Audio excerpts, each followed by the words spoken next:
Eclesiastes capítulo 3. Somente o versículo 1. Eclesiastes capítulo 3. Nessa noite eu quero falar um pouquinho, hoje é noite de Santa Ceia, eu quero falar um pouco sobre reprovação por causa da palavra de Deus, mas falando um pouquinho sobre tempo. Sobre tempo.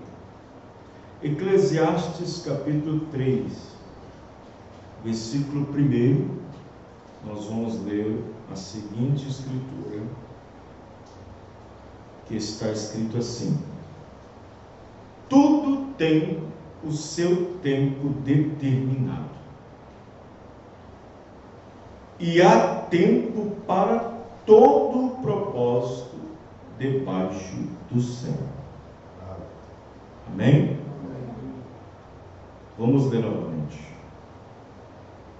Tudo tem o seu tempo determinado, e há tempo para todo o propósito debaixo do céu. Senhor Deus, aqui temos a Tua palavra. Abençoa-nos, ó Pai, mais uma vez, como o Senhor nos abençoou ontem, ali em Citrolândia, naquela mensagem, naquele culto de ceia aos irmãos. Ajuda-nos aqui nessa noite, por Tua graça imensa e por Tua infinita misericórdia. Perdoa nossos pecados, perdoa nossos erros, e que a graça soberana do Senhor esteja nos nossos corações e em nossas vidas. Abençoe cada irmão, Senhor. Obrigado por mais um dia, por mais um culto. Obrigado por essa primeira ceia aqui de 2019, deste ano que inicia. Que a graça soberana do Senhor esteja ao encontro das necessidades de cada um nessa noite. Em nome do Senhor Jesus Cristo. Amém. Os irmãos podem se assentar. Muito bem. Alguns irmãos não podem estar conosco. O irmão Antônio e família estão viajando. Vai chegar na terça-feira. As irmãs viajaram para o Rio também, se eu não me engano. Parece que viajaram para o Rio, né? Viajar em Marcelo, mas a outra uma irmã, né? Então são pouquíssimos mesmo. Então, hoje é Santa Ceia, os irmãos que estão aqui conosco, né? Que já tomaram uma ceia, podem participar também, ajudar junto com os irmãos aqui. Muito bem, vamos falar um pouquinho sobre tempo, mas antes disso, hoje eu recebi um áudio do pastor Firmino, lá do Paraguai, e ele mandou uma saudação para os irmãos. O pastor Firmino vai estar conosco no mês de abril, né? Vai estar conosco a partir do dia 23, 24 de abril, até o dia 30, dia 31, vai estar conosco aqui na região. E um dia da semana, um dia desses que ele vai estar aqui pregando aqui para nós. Amém? Amém. Aqui no Monterosa. Tá bem, irmão?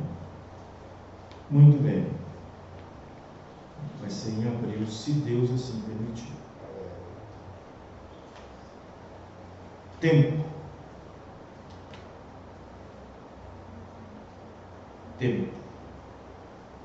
Tempo é uma palavra tão pequena, né? Que juntando as letras forma uma palavra com 5 letras. E sendo uma palavra pequena, tempo, há uma grande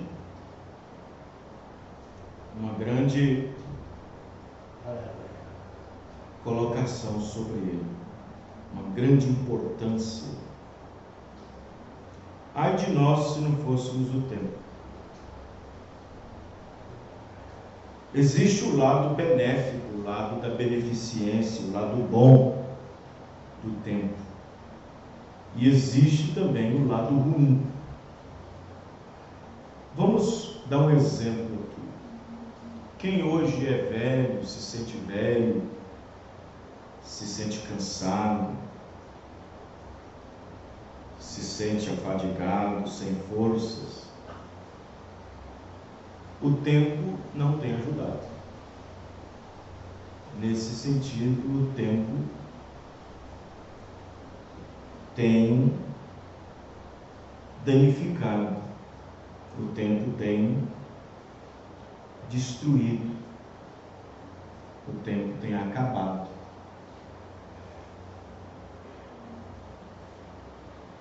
Nesse sentido, para alguém que se sente assim, para quem já usou o tempo, só resta a experiência que viveu durante esse período. Só resta a experiência que viveu durante esse período.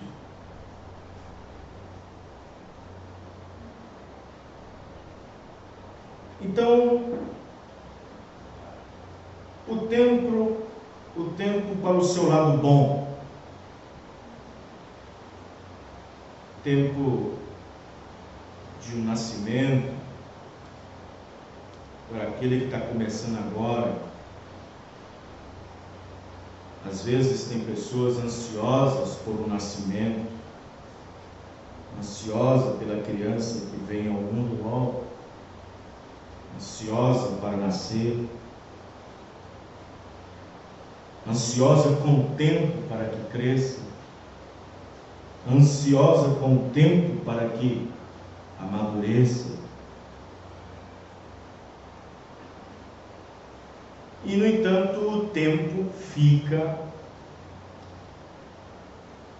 à mercê, fica com a responsabilidade de atuar nas duas pontas, na ponta que começa e na ponta que termina. O tempo fica encarregado de atuar nas duas pontas, naquela que se inicia e naquela que termina.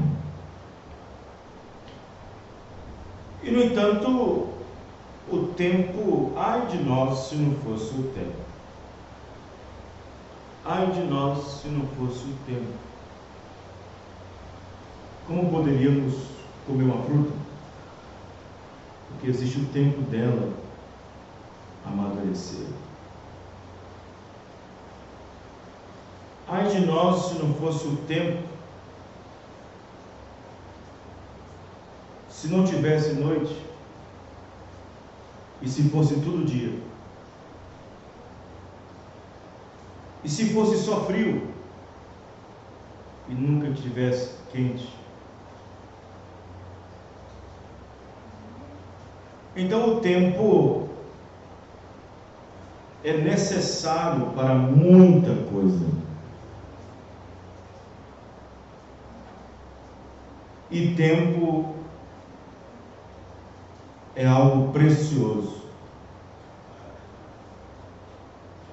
Quando você vê pessoas falando assim, eu não tenho tempo para nada, meu tempo é escasso, meu tempo é pouco, meu tempo é medido, não tenho tempo.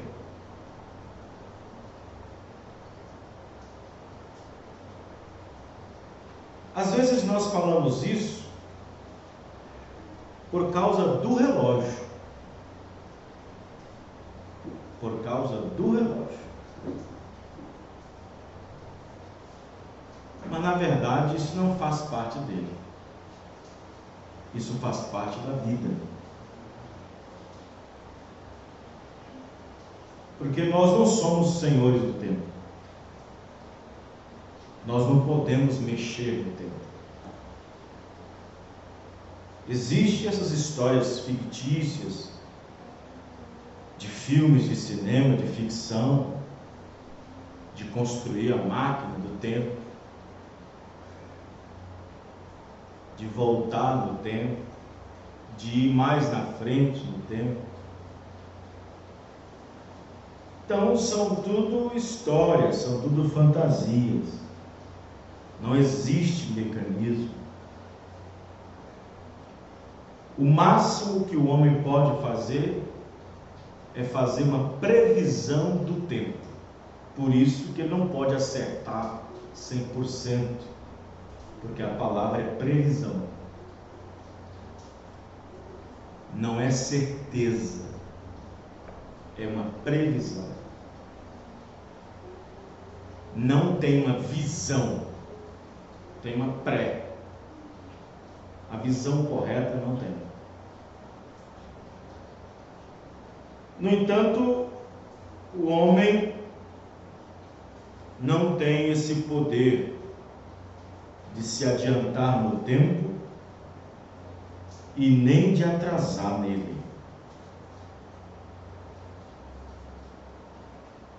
Mas o tempo se encarrega de tudo.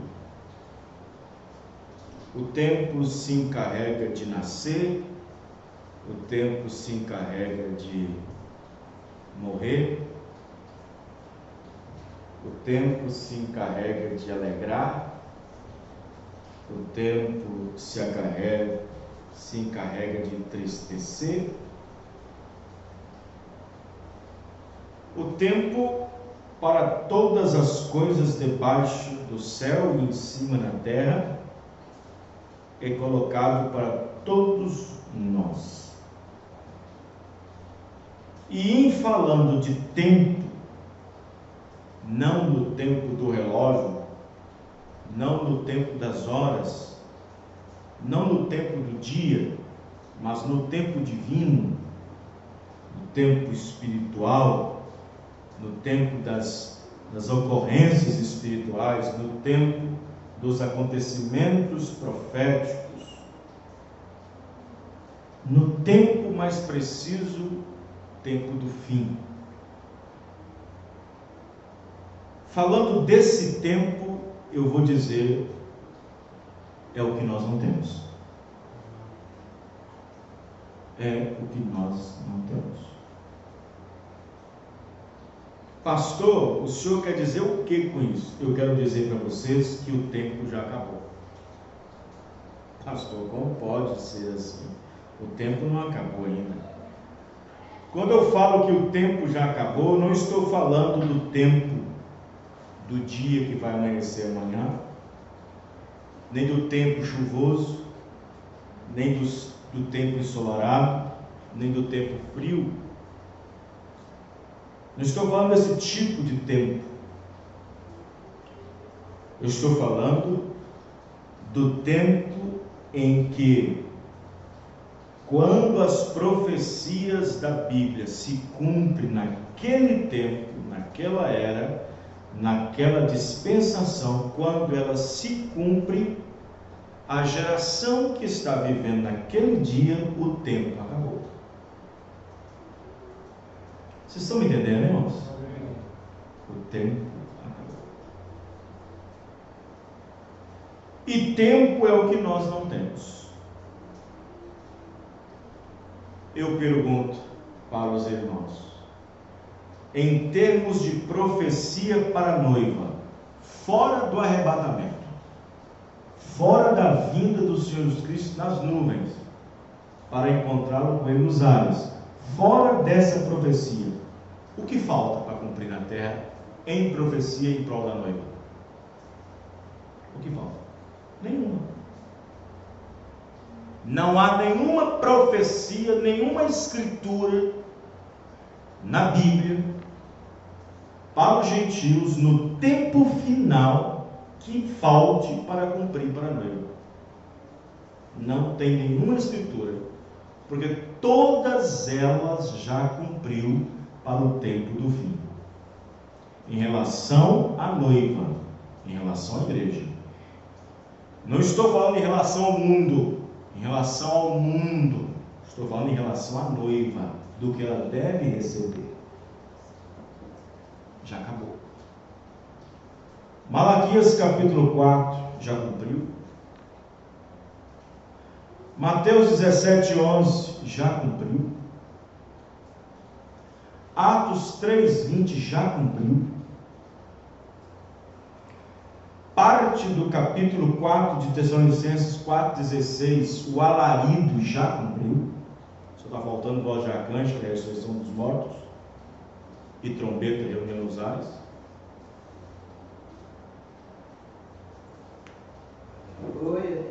Amém, irmãos? Apocalipse 3:14 já cumpriu. A mensagem ao último mensageiro. Apocalipse 10:1 já cumpriu. Em 1963, quando os mistérios foram revelados, os selos. Então, quando se fala de escritura para a noiva, para a igreja, quando se fala de escritura, de profecia, para que a igreja receba, quando se fala disso, já não tem mais nenhuma. Já não tem mais nenhuma. O último avivamento já passou sobre a terra. Não haverá mais avivamento na terra. Com uma grande mensagem, já passou. Os últimos 3 homens que abalou o mundo através de sua mensagem já se foram. Billy Graham para o mundo, Oral Roberts para os pentecostais e William Marion Branham para a igreja noiva. Esses mensageiros já se foram. Não se tem ideia e não tem escritura, não tem nenhuma promessa de avivamento para os gentios. Não tem mais. Acabou. 7 anjos, 7 mensageiros, 7 mensagens já se passaram nessa terra. O que resta para nós? O que resta para mim e o que resta para você? A não ser o abreviamento. Os dias estão sendo abreviados.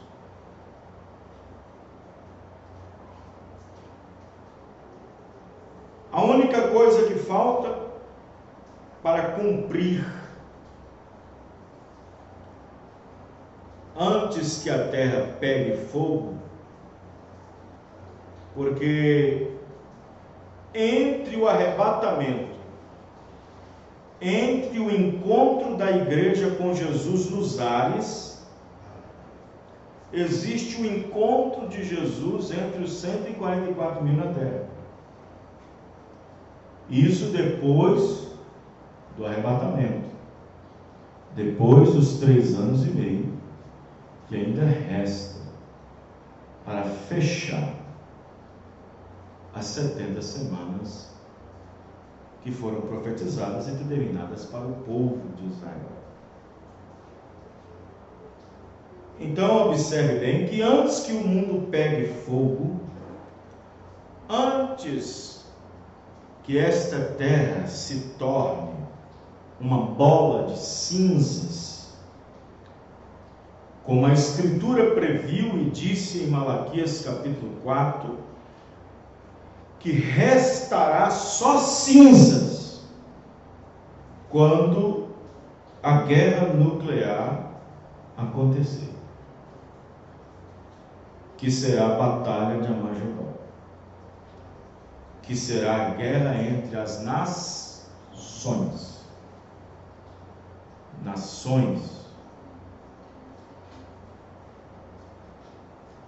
E, no entanto, antes que isso se torne isso, antes que esse tempo venha, existe um encontro de Jesus secretamente, um encontro secreto, porque quando Jesus vier para os judeus, no finalzinho dos 3 anos e meio, quando Jesus vier na nuvem, não nas nuvens, na nuvem, quando ele aparecer aos judeus, a Bíblia diz que todo olho verá e se lamentarão. Não é assim com a igreja noiva quando é arrebatada, porque quando a noiva for arrebatada e encontrar com o Senhor nos ares, ninguém vai ver, todo olho não verá, porque será como um ladrão de noite. É um mistério. O arrebatamento é um mistério. Ninguém verá, ninguém verá. É um mistério. É como aquela história de Romeu e Julieta, onde Romeu, na calada da noite, vai e rapta Julieta. Ninguém percebe. Ninguém percebeu. E a Bíblia diz que ele virá como ladrão, numa hora em que ninguém pensa, numa hora em que as pessoas estão desapercebidas, talvez inquietas, agitadas, mas este rapto, esta vinda, ninguém verá. Será um encontro secreto entre noiva e noivo, entre esposa e esposo. Amém, irmãos? Nos ares. Nos ares. Esse encontro todo olho não verá. E aí começa o período dos 3 anos e meio de bodas do Cordeiro, sobre a reunião da trombeta. Enquanto isso, tem 2 profetas na terra, no tempo das 2 testemunhas de Apocalipse 11, Moisés e Elias. Eles estarão ali pregando, estarão ali combatendo o sistema comunista, estarão combatendo a besta, estarão falando sobre a grande armadilha que eles estão entrando. Eles sofrerão, serão perseguidos, serão maltratados, e no fim do ministério deles, eles serão mortos. E ficarão 3 dias expostos nas praças. Na verdade, na praça, no centro de Jerusalém. Quando isso acontecer, provavelmente, nesse período, eles já mexeram na natureza, porque lá no versículo de Apocalipse 11 diz: e se alguém lhes causar dano, importa que mexa no céu para que não chova, mexa na terra para que vire sangue e água. Se alguém mexer com eles, nesse período eles já mexeram na natureza, já mexeram em muitos aspectos da natureza, ao ponto que o mundo fica de longe assistindo. E no pé do Papa, a besta: faça alguma coisa, você prometeu que nos libertaria, você prometeu que nos traria paz. Ficará no pé da besta, porque nesse momento está com cara de cordeiro ainda. E as nações em cima dela: faça alguma coisa. Aí vão mandar agentes secretos com armas, com veneno para tentar matar eles. No final dos 3 anos e meio, consegue pegá-los e matá-los. E expõe eles no meio da praça.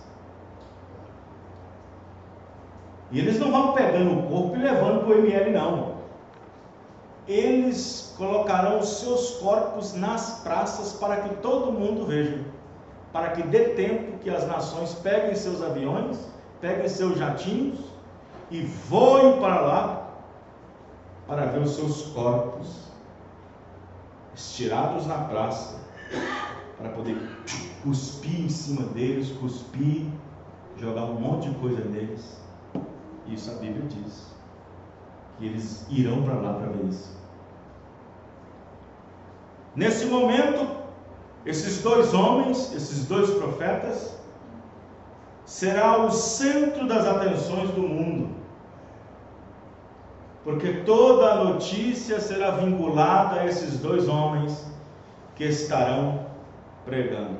Essa mensagem que nós estamos pregando, a Globo não quer saber dela, a CBN não quer saber dela, o SBT, a Band não quer saber dela, porque é uma mensagem misteriosa, que Deus está tratando misteriosamente com o povo individual. Mas quando esses 2 profetas estiverem lá em Jerusalém, mexendo na natureza, vai chamar a atenção dessas redes de televisão.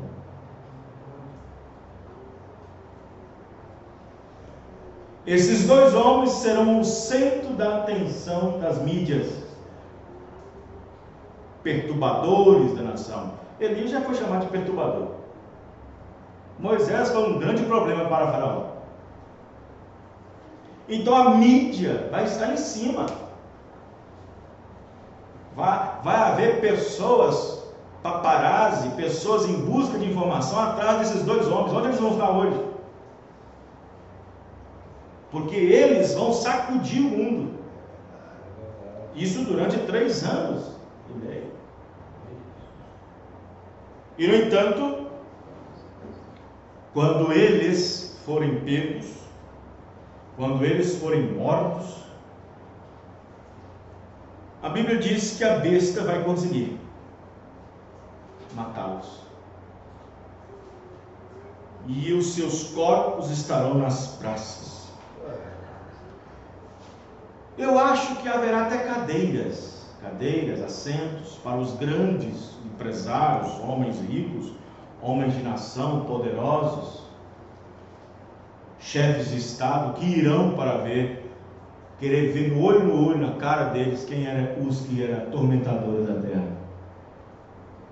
E os seus corpos estarão destinados na praça por 3 dias. 3 dias. Nisso, os chefes de Estado já foi, o chefe da Batista já foi, da Presbiteriana, os cabeças da denominação, que entraram no concílio mundial de igrejas, também se acharam perturbados com isso. Eles também pegarão seus jatinhos e irão lá ver.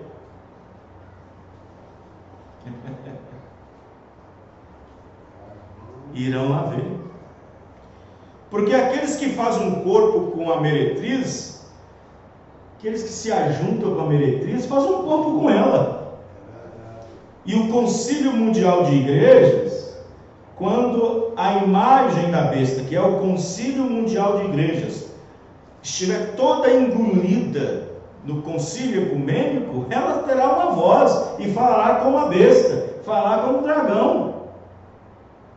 Eles também se sentirão perturbados. Eles também se sentirão perturbados. Os seus chefes, seus cabeças, os seus pontífices, eles também quererão ir lá ver esses homens, esses perturbadores. E eles ficarão ali. Assim como nós agora estamos enxergando que não tem tempo para nada, que já acabou o tempo, nesse período de 3 anos e meio, já é um tempo determinado, acabou, e eles não sabem. Nós estamos aqui pela graça, porque não sabemos nem o dia nem a hora. Mas a partir do momento que a noiva sobe, conta o tempo, só 3 anos e meio. Quem está entendendo, irmão? Só 3 anos e meio. Nós ainda pela graça estamos caminhando, porque não sabemos nem o dia e nem a hora, mas o tempo já acabou. O que foi prometido para a noiva gentia antes do arrebatamento já aconteceu. O que foi prometido escrituristicamente já aconteceu. Mas quando o rapto sucede, quando o arrebatamento sucede, já começa o tempo para os judeus. O restante dos 3 anos e meio é um tempo determinado. Ah, se eles soubessem disso. E aí, eles estarão na praça, estendidos, mortos. E ali ficam. E ali os guardas imperiais de Roma, os soldados do Vaticano, os soldados da guarda estarão ali revezando dia e noite para que ninguém mexa nos corpos, para que somente aqueles que são autorizados passar pelo cordão de isolamento para ver os 2 homens que estavam trazendo perturbação à terra. Isso na visão do mundo, perturbação. E então passa-se o primeiro dia, 24 horas. E Jerusalém é a atenção do mundo agora. E Jerusalém é o centro das atenções. Aeroporto lotado, jatos e aviões entrando e saindo no espaço aéreo da Palestina. Visita de homens importantes das outras nações. E então passa-se mais um tempo, entra para o dentro das 48 horas, entra para o segundo dia, e os corpos ainda estão lá estirados na praça, no centro de Jerusalém. Eles continuam sendo guardados, e continuam as visitas, e continuam os homens importantes dos reinos do mundo indo para vê-lo, e as mídias, as televisões, tudo lá, não perdendo nenhum foco. E começa então a entrar dentro da cadeia das 72 horas, que é o terceiro e último dia, conforme profetizado em Apocalipse. No tempo ninguém pode mexer. Amém, irmãos? Deus é o Senhor do tempo. Ninguém pode adiantar o tempo e nem atrasar o tempo. Deus é o Senhor do tempo. Terá que cumprir exatamente o que foi predito e o que foi escrito.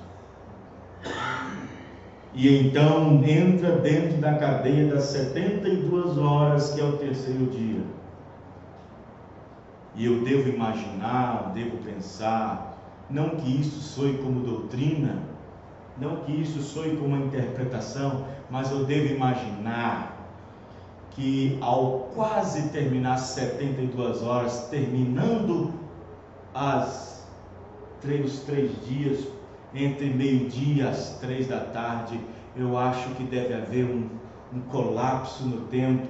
Eu acho que os animais ficam nervosos, as aves começam a ir para um lado, para um canto, o gado começa a ficar agitado, e tudo começa a perder sentido entre as coisas. A natureza está nervosa, porque o mundo não sabe o que está prestes a acontecer.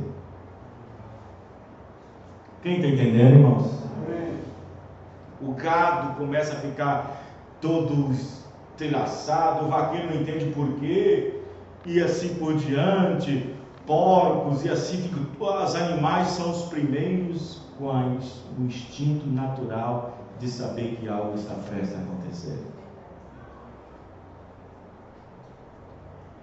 E aí, quando inteira, dá as três dias certinho, conforme diz a Bíblia, às 72 horas, os 3 dias de exposição ao ridículo e ao público. De repente o céu se abre. De repente o céu se abre. As pessoas deverão olhar para cima assim: o que está acontecendo? E uma voz sai de dentro de uma nuvem. Uma voz diz: sobe cá! Amém, irmão? Sobe cá! E a Bíblia diz que os 2 profetas começam a se flutuar. A Bíblia diz que os 2 profetas começam a levitar do chão. E eles estão vendo aqui uma coisa sobrenatural. Quem está entendendo, irmão? Eles começam a ver aquilo, aí eles começam a levantar assim, ó. Eles começam a levantar de forma horizontal, levitando, e de repente eles começam se aprumando, e começa a ficar na forma vertical. Os 2 profetas se levantando, e aqui levitando, e subindo, e ao encontro e eles então entra dentro da nuvem, e quando eles entram dentro da nuvem, desaparece, Jesus aparece. Amém, irmão? E a Bíblia diz: e todo olho verá. Aí todo olho vai ver, a América vai ver, o México vai ver, China vai ver, porque todas as redes de televisões vai estar lá. Quem está entendendo, irmão? Todo olho verá.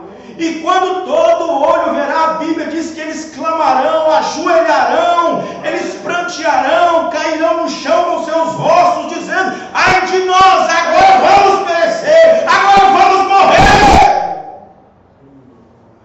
Eles desesperarão, eles começarão a desesperar, porque Jesus começa a descer em glória, começa a descer e diz: ai de nós, agora nós estamos mortos, estamos perdidos, olha o que nós fizemos, fizemos algo terrível.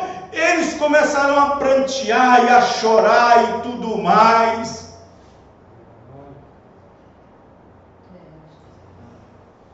De repente, o grupinho de 144.000 que ficou ao lado dos 2 profetas, os 144.000 que se converteu à mensagem dos 2 profetas, vão começar a cantar nas ruas, começarão a gritar: amém, irmão? Começarão a gritar, os outros não saberão o que acontecerão, e você sabe para onde eles vão? Eles vão correr direto para o templo. Eles vão correndo direto para o templo, porque é lá que Jesus vai aparecer para eles. Amém, irmão? E ele vai aparecer no templo.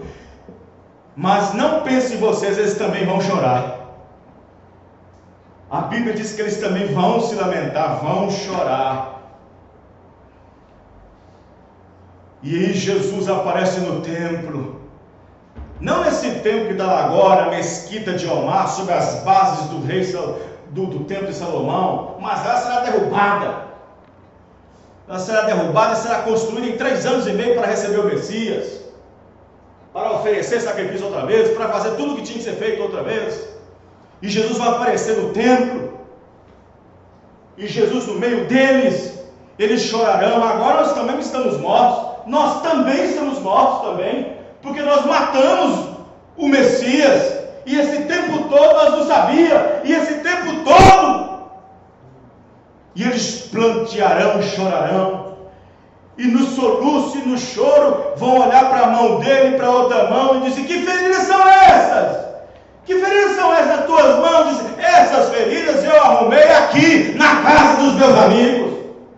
Aí eles chorarão mais ainda. Quem está entendendo, irmão? Agora ele vai nos matar, vai nos destruir. Ele disse: não chores, não precisa chorar. Tudo isso aconteceu porque era plano de Deus. Havia outro povo que não era povo, havia outro grupo. Amém, irmão?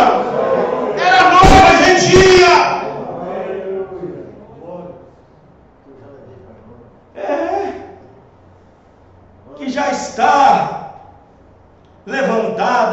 pesada.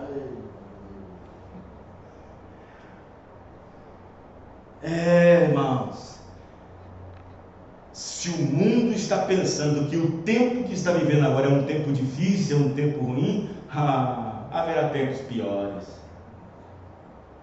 Haverá tempo muito mais pior. Haverá muito tempo pior. Coisas terríveis, coisas horripilantes está ainda para acontecer. Essas coisas que vocês veem nas notícias, pai matando filho, filho matando pai,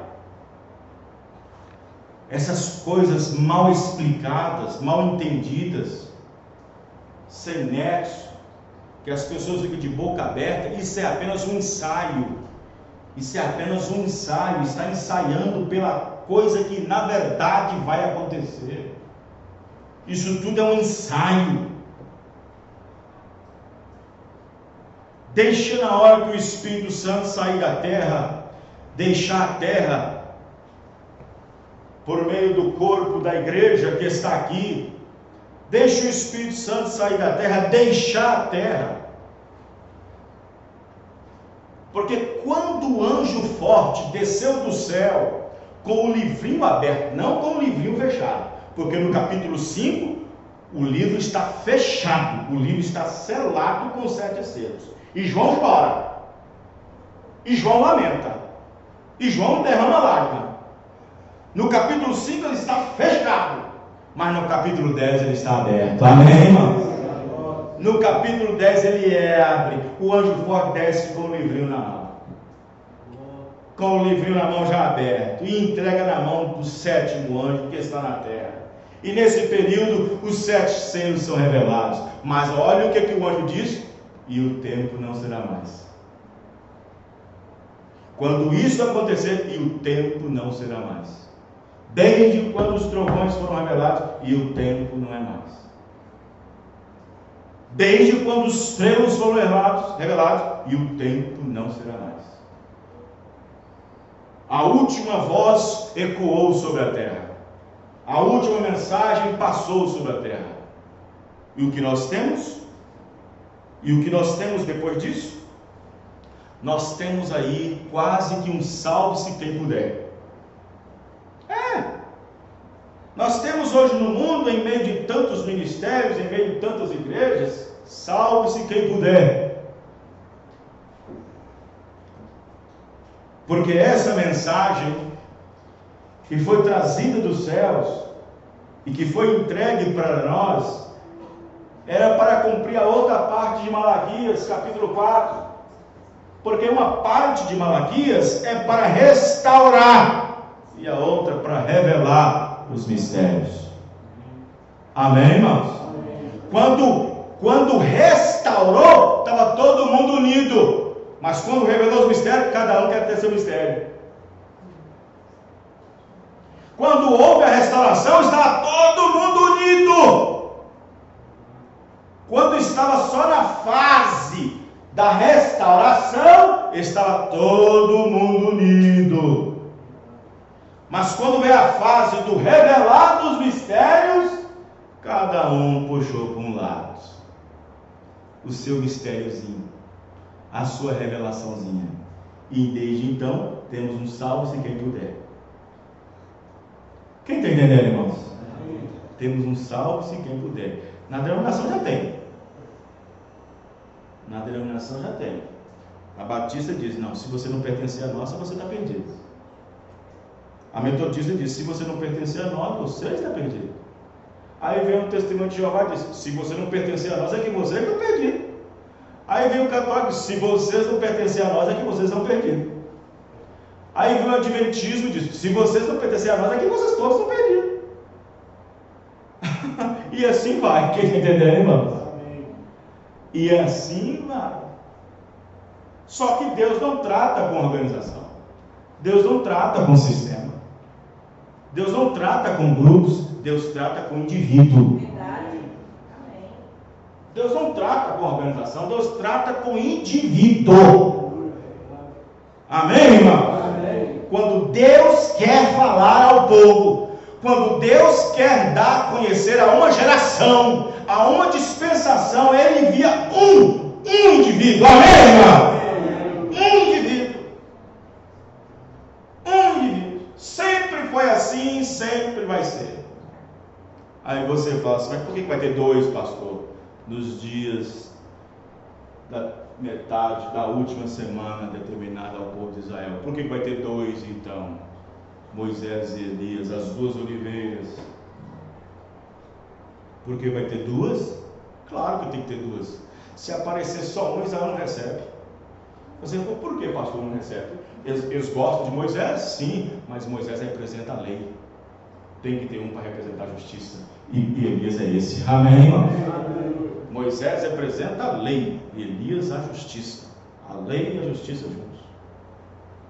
Quem está entendendo? Amém. Então observe bem que tempo é o que nós não temos. Mas o que nós vamos fazer, pastor, já que não tem tempo? Irmão, deixa eu dizer uma coisa para vocês.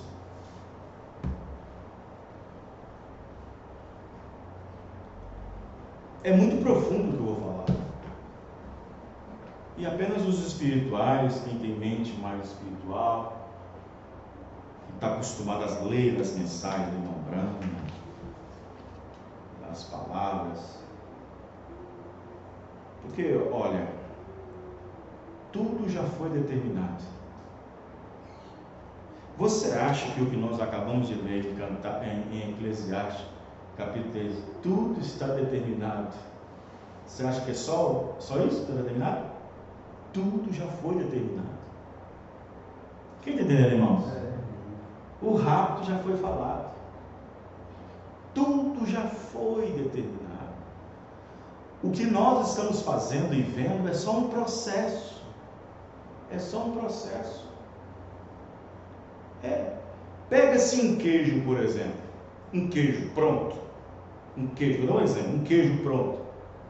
Vamos para trás. Vamos para trás. Pegar bem atrás. Você vê um bezerro nascendo. Você pode dizer, eu estou vendo um queijo? Mas pode ter um queijo ali. Por quê, pastor? Porque precisa do processo. Ele é um bezerro, a bezerra vai crescer, vai virar uma ovelha, depois vai virar uma vaca, vai produzir leite, o leite vai ser tirado, vai trabalhar-se o leite, desse leite vai fazer isso, fazer aquilo outro, até ter um queijo. Vocês estão me entendendo? Vocês estão me entendendo? Se eu pegar aqui um caroço de milho, ou de feijão, ou de laranja, eu posso dizer para vocês que eu vejo um pé de feijão? Que eu vejo uma lavoura? O que eu tenho que fazer? Potencialmente está na minha mão. Está tudo aqui. Tudo que eu colherei lá na frente, está tudo aqui na minha mão, nesse carocinho aqui. Só que precisa do processo. Tudo já foi falado, tudo já foi determinado. Amém, irmão? Só o processo que está passando. É só o processo. Por que diretores de filme, quando o filme dele vai ser lançado, ele não gosta de ver? Ele quer que só que as pessoas que nunca viram querem ver. Ele não gosta de ver, porque tudo que ele vai ver, ele mesmo escreveu. Desde o primeiro capítulo até o último. Ele não gosta do lançamento, ele não gosta de ir lá. E o povo que nunca viu o filme, só viu o cartaz. Doido para ver. O diretor não. O diretor já sei que vai passar. Foi eu que escrevi. Os irmãos, tá entendendo? O povo, nós ficamos nesse, o que vai acontecer com você? Deus não, Deus já viu tudo. Amém, irmão? Deus já viu tudo. Está tudo determinado debaixo do sol. E em cima da terra, tempo para tudo. Amém, irmão? Amém. Tempo estabelecido para tudo. Então, quando você vê hinos cantados, a porta da salvação, Hoje ainda aberta está. Correto, está certo, tem que ser cantado. Alguém chegou para o irmão Brana e disse assim: irmão Brana, eu entendi bem, o senhor falou que a era terminou. Eu disse, não, vocês entenderam mal. Vocês compreenderam mal o que eu disse. Terminou no sentido que Deus não tem mais nada para fazer com a noiva. Não terminou porque Deus não tem mais nada para fazer entre os gentios. Não tem profecia nenhuma mais para acontecer para eles, para os gentios. O que você deve fazer é continuar caminhando e colocar um braço para o lado de fora, tentar pegar alguém, tentar salvar alguém. Amém, irmão? Amém. Como é que coloca o braço para fora? Evangelizando, entregando panfleto aqui, entregando panfleto ali, um programa de rádio acolá, um programa de internet ali. Esse é o braço lá de fora. Amém, irmão? Amém. Tentando salvar alguém nessa geração perversa, através da palavra. Os irmãos estão entendendo? Amém. E aí nós temos que ser gratos, amém, irmãos? Amém. Temos que ser gratos e ainda não vacilar. E ainda não vacilar. Porque a arca pode estar construída, mas ela não se levantou ainda. A arca pode estar construída, mas ela não se levantou ainda. Noé, na hora que Deus falou assim: Noé, na hora que passar o último animal, o último casal, entra para dentro, tá? Não vem buscar nada de fora, entra para dentro. Mas Noé não pensou, mas e essa grande porta, como é que faz? Fique tranquilo. Na hora que passar o último casal, você entra para dentro. Porque a arca já tinha sido terminada. Porque se não tivesse terminada, não tinha entrado nenhum animal. Nem o primeiro casal. A arca tinha que estar terminada para entrar o primeiro casal de animal. Então a arca terminou. Terminou? Acabou. Então terminou. Então agora Noé fica prestando atenção em cada animal que entra. E Noé tinha que estar de olho, porque não podia repetir. Vocês vão entender, irmãos? Não podia repetir o casal. E tá de olho. Quando o último casal de animais entrou, Noé entrou com a sua família. E foi lá para cima. E a porta ficou aberta e nenhum animal saiu. Depois, lá de um tempo, um anjo veio do céu, porque a porta é muito pesada, é muito grandona.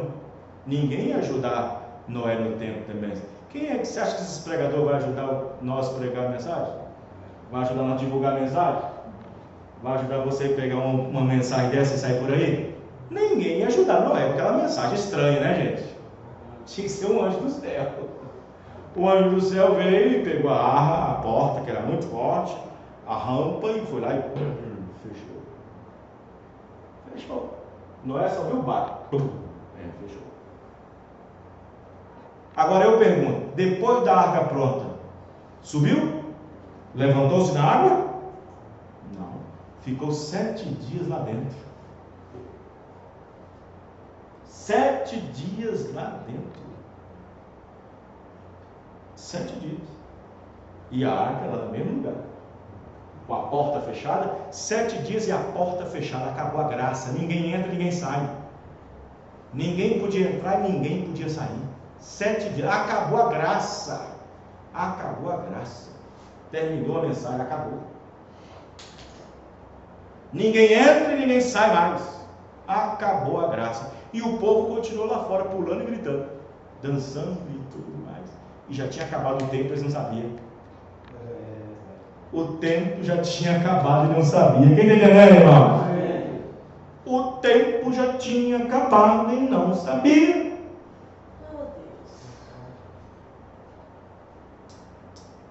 7 dias sem acontecer nada. Primeiro dia, nada. Segundo dia, os filhos de Noé já ficam oriçados. Sem cão, já foi. Pai, como é que é, pai? Já é o segundo dia da arca, pai. E eu não estou vendo esse barulhão de animais aqui dentro, não. Filho, apenas dê comida aos animais. Cada um tem sua dieta. E Noé teve que ser o ministro da agricultura. Porque cada animal tem uma comida diferente. Você não pode colocar a comida do boi junto com a comida da cabra.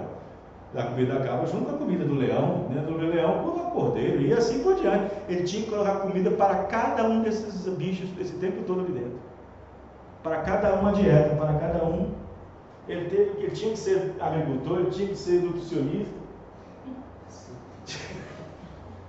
Tinha que ser tudo isso. Você está entendendo, irmão? Cada um tem uma comida diferente. Cada um come coisa diferente. Pai, eu não estou... Sim, cão, vai dar comida? Eles estão assim porque estão com fome. Eles estão aqui porque estão com fome, sim. Cão, quem trouxe eles para cá? Ah, pai, foi ele. Eles vêm sozinhos. Quem foi que trouxe? Foi Deus, pai, tá bom. Você ainda não é espiritual não, cão? Sim. Como assim, pai? Você não está vendo que o leão não está brigando com a ovelha? Você não está vendo que o leão não está com a garganta, com a boca na cabeça da ovelha? É mesmo, pai.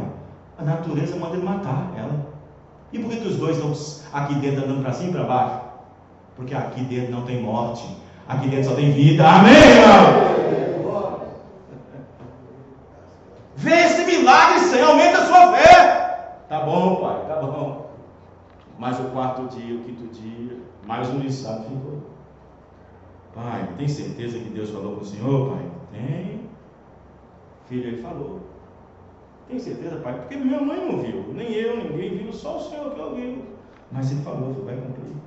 Olha o que já aconteceu. Olha o tanto de coisa sobrenatural já aconteceu, meus filhos. Está igual o povo de Israel no deserto. Só coisa espiritual acontecendo, e o povo ainda reclamando. Meu filho, você não viu os animais andando de 2 em 2? Vi, pai. Isso é um poder sobrenatural. Você não viu que a porta fechou sozinha? Foi um anjo. Não foi ninguém. Sim, pai, é um acontecimento espiritual, sobrenatural. Então você não está vendo aqui dentro como é que está a harmonia? Então eu estou vendo, pai, está certo. Então tudo isso são sinais para a sua fé aumentar mais ainda, meu filho. Então você crê no papai. O papai disse, o papai ouviu. Amém, irmão? Amém. No 7º dia as gotas começaram a cair. No 7º dia as gotas começaram a cair, e de uma gotinha foi para uma gota, e de uma gota foi para uma gotona, e de uma gotona foi para a torrente, e de torrente foi para um dilúvio, e do dilúvio abriu os abismos do céu. As comportas, o abismo se abriu. Aí acabou. Amém, irmão? Agora, como duvidar agora da fé do Pai Deus agora? Não tinha como. Estava todo mundo salvo. Estava todo mundo garantido. Estava todo mundo salvo. Irmão, temos que estar dentro dessa arca agora. Amém, irmão? Temos que estar dentro dessa arca. Porque o tempo já não é mais.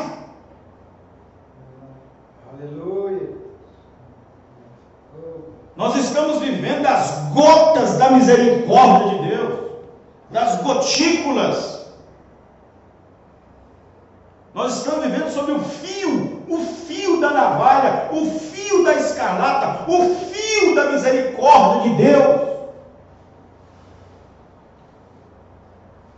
Claro que nós gostaríamos que tivesse aqui toda a nossa família, claro que gostaríamos que tivesse aqui todos os nossos parentes, claro que gostaríamos que estivesse aqui os amigos, os vizinhos, todos. Claro que gostaríamos que isso aqui estivesse abarrotado. Mas Deus viu você aqui, amém, irmão? Deus viu você aqui. Aleluia. Deus mexeu com você foi mexido por Ele. Foi atraído por Ele. O que podemos fazer? O que eu tenho que fazer? Amém, irmão? Amém. O que nós podemos fazer com as pessoas que não querem nada? O que você pode fazer com filhos, com filhas, com pai, com mãe, com neto, sei lá, que não quer nada? O que você pode fazer? O que você pode fazer? Eu, como pastor, o que eu posso fazer com membros que não querem nada? De Santa Ceia, rejeitando a mesa, rejeitando a ceia, ficando em casa, deixando de vir. O que você pode fazer?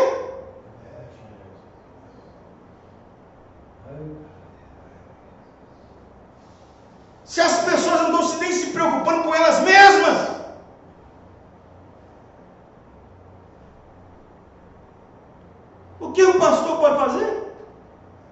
Pegar um laço e lá vem aqui? Ir lá e convencer com um conjunto de frases? Convencer através de uma ajuda, de uma cesta básica, de uma conta de luz e de água a pagar?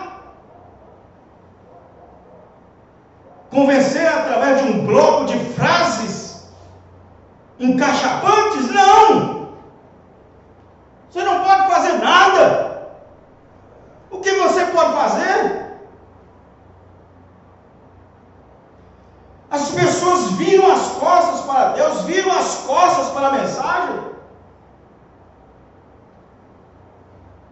Não estão preocupadas, não estão convencidas.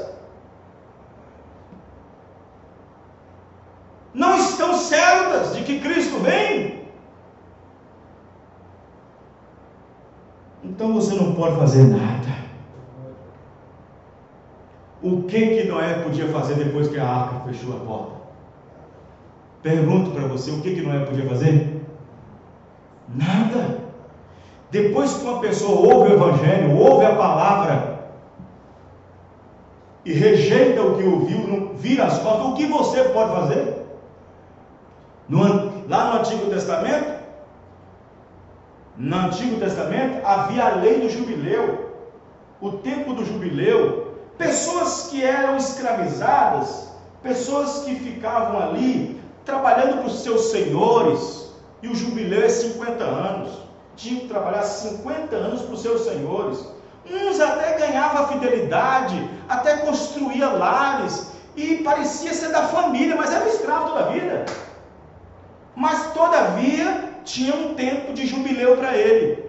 Quando dava 50 anos, era para ele ficar atento que a trombeta ia tocar.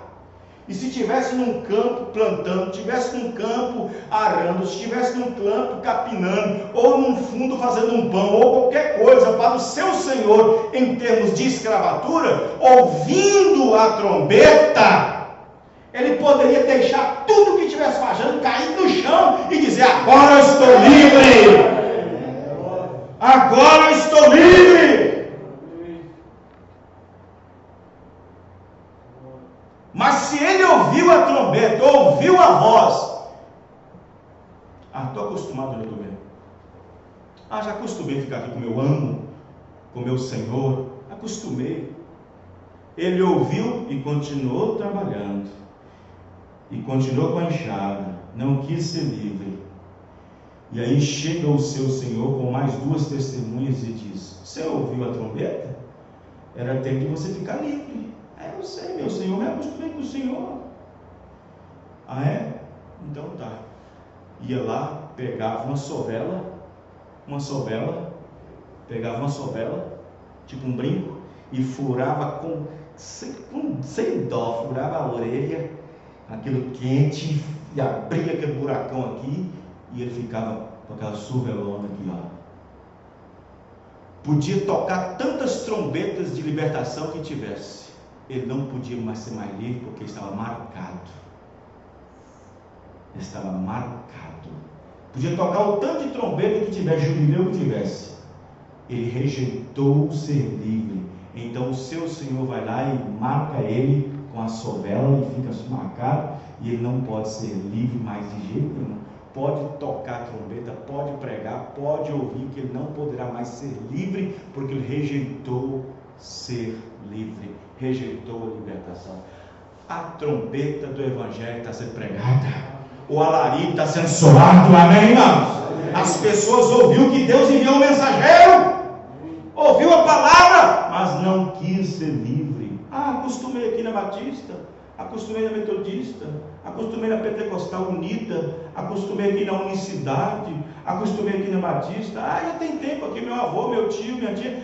Eu sei, mas eu vou ficar por aqui mesmo. Naquele momento diante está marcado com a besta, está marcado com a apostasia, com a incredulidade. ele vai ouvir o tanto que puder da palavra, vai ouvir o tanto que puder de rádio, de televisão, vai ouvir o tanto que for, que aquilo não convencerá ele mais. Só o eleito. Amém, irmãos? Vamos ficar de pé. Amém? Os irmãos entenderam? Glória a Deus. Louvado seja Deus.